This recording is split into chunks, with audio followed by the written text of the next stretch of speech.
prefer the real. Sonic movie. I said the real. Sonic movie.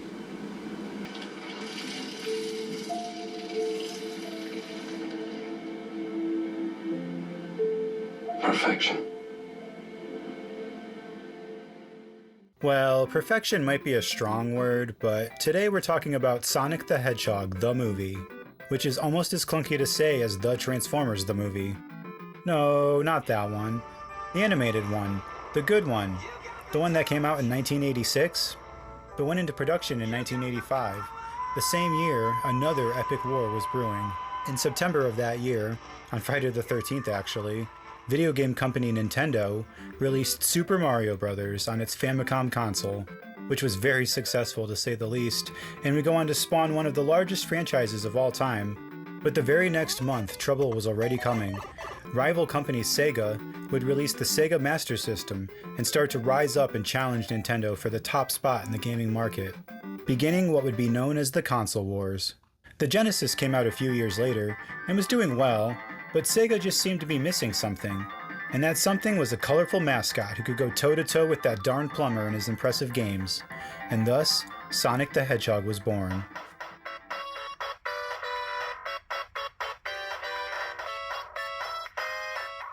I loved this guy when I was a kid. I didn't even question how weird it all was. Why was a hedgehog super fast? And blue? How does having two tails allow a fox named Tails to fly? What was an echidna? I certainly didn't know. Starting with his debut in 1991, his initial run of games on the Genesis would prove to be legitimate competition to the Mario series. The Mario-Sonic rivalry would go down in history as one of the greatest, right up there with the Red Sox and Yankees, and the Beatles and the Rolling Stones. And Sonic was quickly becoming an icon in his own right. Everyone had Sonic Mania. Not only would more games follow, but like Mario, Sonic would make the leap into other media, getting not one, but two cartoon shows in 1993. Adventures of Sonic the Hedgehog was a really goofy show that seemed to be based around Sonic 2. I remember watching this one quite a lot. The other one was just called Sonic the Hedgehog, and was a little more serious. For as different as the two shows are, it's funny that Jaleel White voices Sonic in both. Fans seemed to really go nuts for this one, but I was actually more into the Archie comic series, which featured some of the same characters. Then, Mario made his biggest jump yet, from the television screen to the big screen. Super Mario Bros. The movie was definitely interesting. I actually watched this as a kid, like, a lot. For some reason I just accepted it, but it's totally insane, and I'll probably have to make a whole video about it someday. So what would Sonic's response to this be? A movie? Not exactly. Instead, Sega was developing an OVA, which stands for Original Video Animation. In Japan, it would release in 1996 as a two-part series, but in America, it was combined together and released in 1999 as Sonic the Hedgehog, the movie. Although movie is stretching it a little bit, since it's just under an hour long. I thought this thing was so cool as a kid. I was a big fan of Sonic and anime, so it was just a good Sonic adventure. And what I thought was really cool was that it leaned heavily into the Sonic CD aesthetic. I was like the only person I knew that had a Sega CD, and I ended up playing that game a bunch as a kid. The look of the movie is similar to the game's anime intro and outro.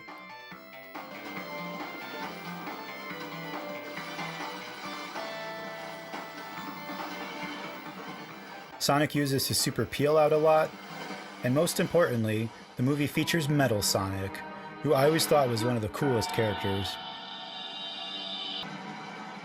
But does it hold up after all these years?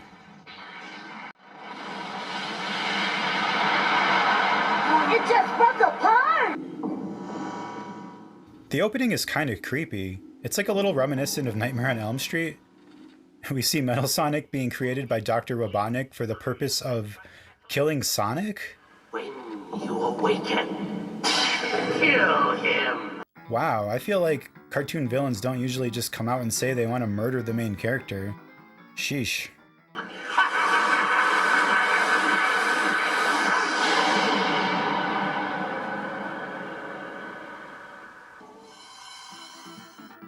I thought this was the floating island at first, but no, it's just where Sonic and Tails live. Is that the Starship Enterprise? How did that get there? We meet our heroes hanging out at the beach. Tails wants to play around and Sonic just wants to chill.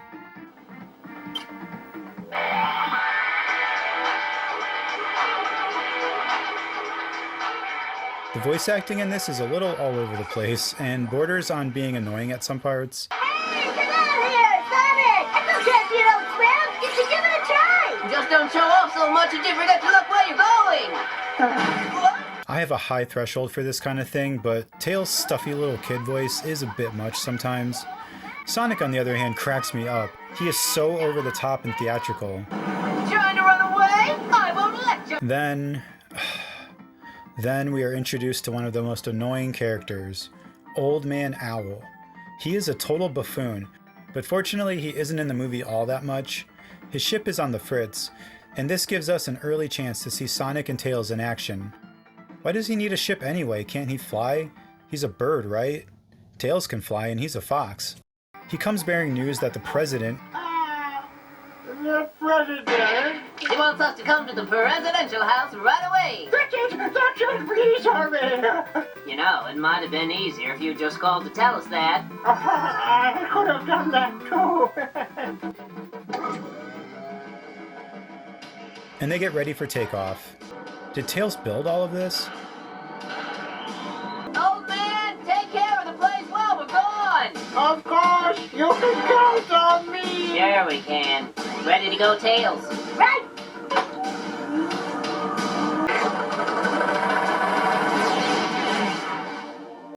Alright, so this is the floating island, right? Nope, wrong again. It's South Island, which is where the president is at. But we'll get to him in a second, because this is actually all a ruse by none other than Dr. It's been a Robotnik. long time, hasn't it? Good to see you again, Sonic. Dr. Robotnik. I know he's known as Eggman now, but he'll always be Robotnik to me, and this is my favorite version of him.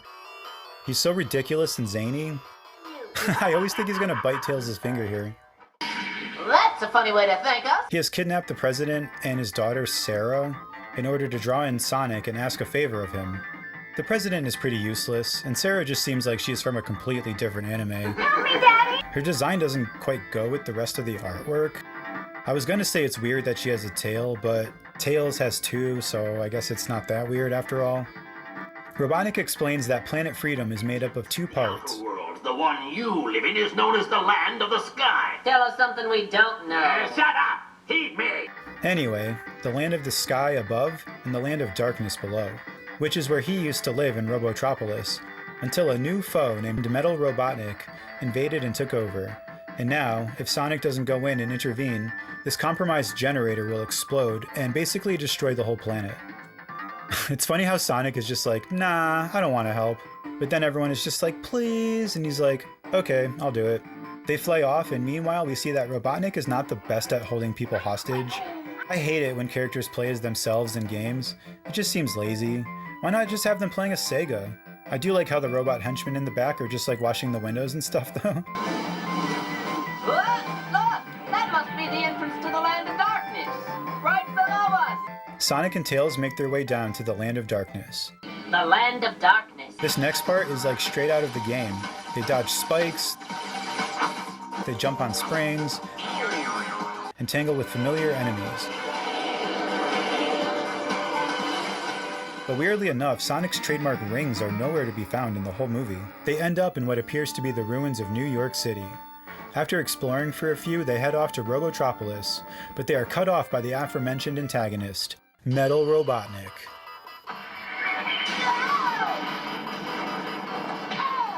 He looks like a mix between Robotnik, Sauron, and a bat.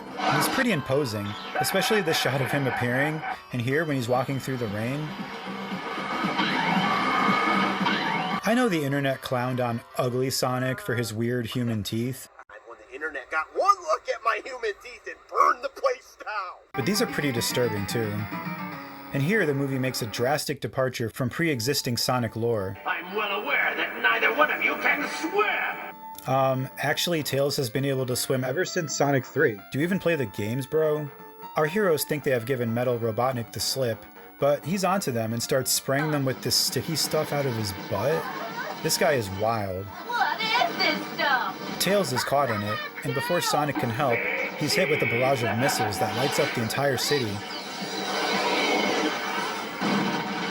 This catches the attention of Sonic's friendly nemesis, Knuckles, who pops up out of a hole, which makes sense because echidnas are good at digging.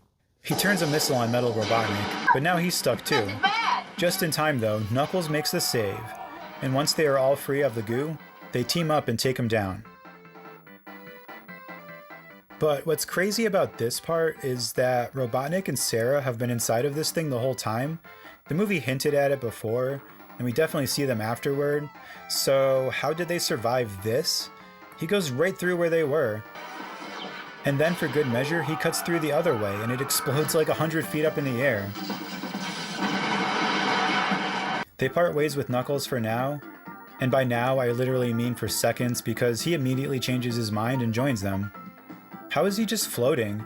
I know he can like glide in the games, but here he's just chilling in the air. Oh well. They make their way to the generator, but first they have to get through another Sega level. I'm getting seriously pumped up about this, Sonic! And this part is just stupid. Like, Sonic is stuck on this treadmill, which is stopping him from hitting the shutoff lever, and the whole time I'm just like, jump! Like, your jumping is so OP in this movie, but you can't do it now.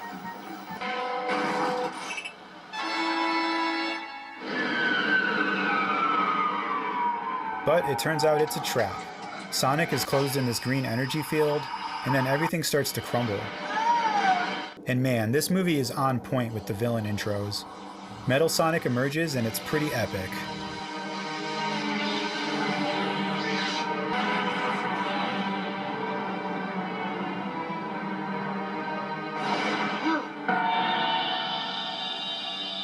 You fell for my trap. You came all the way here and now you'll die here. Good job, Sonic. What did you say? Hyper Metal Sonic, as he calls him, is his latest and greatest invention. And what makes him even more dangerous is that he now has all of Sonic's life data, whatever that is. But basically it just means that Metal knows everything about Sonic and is the ultimate foe. They have a little face-off and then get to scrapping. Metal proves that he has no problem keeping up with our protagonist, getting the jump on him and taking the fight out to the sky. This part is very Dragon Ball Z.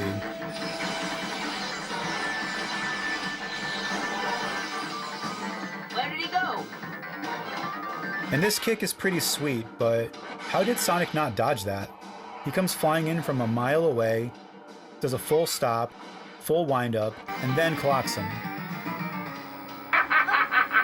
Sonic will never again be a pain in my egg! Tails and Knuckles retreat for now. Then there's this really weird part where Metal Sonic ominously walks up on Old Man Owl back at the beach, like he's the flippin' Terminator. It starts out very creepy and suspenseful, like he's gonna kill him or something, but then later he's just fine, and the payoff is kinda goofy, so I won't even bother showing you. Meanwhile, Sonic wakes up, realizes that wasn't just a bad dream, and is looking for a rematch. Tails sciences it up, modifying the tracker watch to be able to locate Sonic. He also drops this on us. He's not really Sonic. It doesn't matter that he's a robot. He's still operating completely through all of Sonic's thoughts. He knows everything that Sonic's ever felt or seen. In other words, they're like identical twins. They're twins? They catch the president up on the dire situation that they're in, and what is up with this butler? There's a lot of exposition here, but the short version is that Robotnik plans on marrying Sarah once he's defeated Sonic, which she is not thrilled about.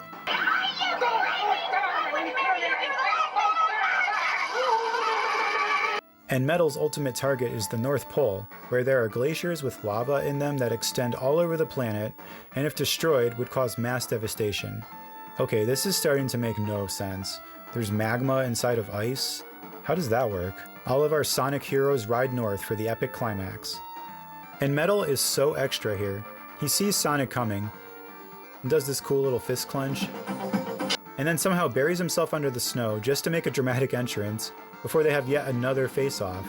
So now we can get down to the real fight. The last Sonic standing will be the winner. What? This world isn't big enough for both of us and one of us has to go? Well, I agree. And what is that pose? The Sonic rivals clash across the ice. And this line delivery is one of the funniest in the whole movie. You might know everything I'm going to do, but that's not going to help you since I know everything you're going to do. Strange, isn't it? After Tails clips Metal with the tornado to make a save, Robotnik shoots off these little robot missiles to take him down.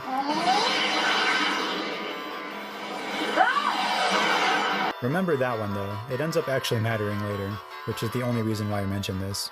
The battle rages on, and some real sonic booms are exchanged, rocking the glacier and causing magma to build up. Sarah motivates Knuckles to dig through and releases the pressure. Things are stable for now, but Sonic is struggling. He's on the verge of being choked out, but Tails uses the watch to override his system, giving Sonic a second to hit him with a spin dash. And then the two biggest idiots in the movie show up, the President and Old Man Owl, and manage to crash their ship. Sonic and Tails attempt to reach them, but Metal isn't done yet, and the two fight on. Come on, Knuckles, that's all you've got? You dug through a whole iceberg because a girl kissed you, and now all you got is that weak little punch when you need to save the President? Sonic uses Metal to bust it open, but then the ship suddenly explodes.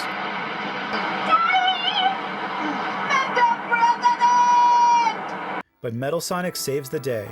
Turns out that Sonic's personality synchronized with his, and he's good now, I guess. Before anyone can take this in, though, he's hit by debris and knocked down into a molten pit. And this climax is something else.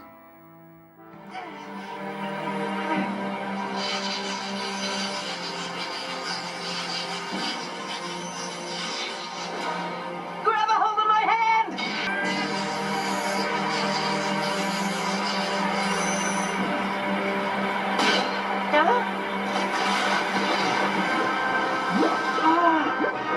There is only one Sonic.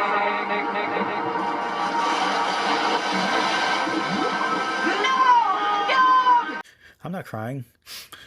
What a tonal shift. They were locked in a death match a minute ago, and now they're having this emotional exchange. It's like if we jump straight from Terminator 1 right to the end of T2.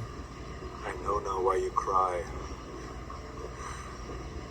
It's also got a little Revenge of the Sith vibe. Everyone mourns for a moment before Robotnik shows up, revealing that he has a backup disk of Sonic's life data, but then that dopey little turtle rocket from before comes back and blows it up. What are you doing?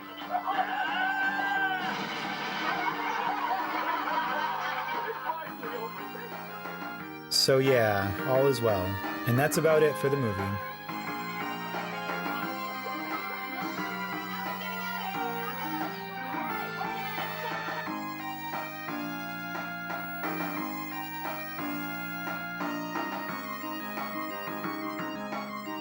I think this one is pretty fun, even though it has some flaws.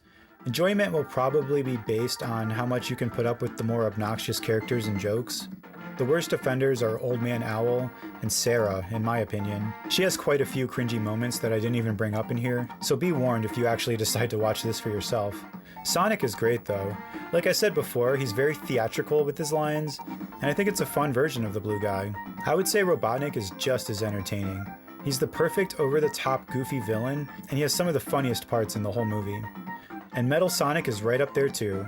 My love for him goes way back.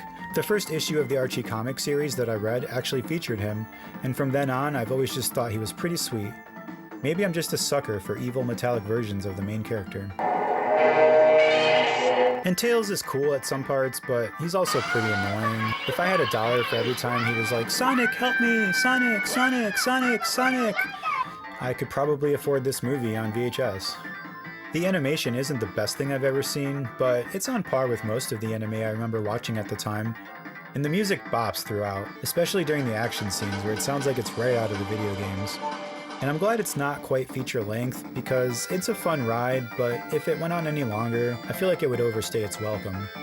This is obviously a pretty niche thing, but if you are a fan of Sonic and/or anime, this might interest you, and I'd say it's a Sonic blast. Thank you for watching this, and stay tuned for more random reviews coming soon.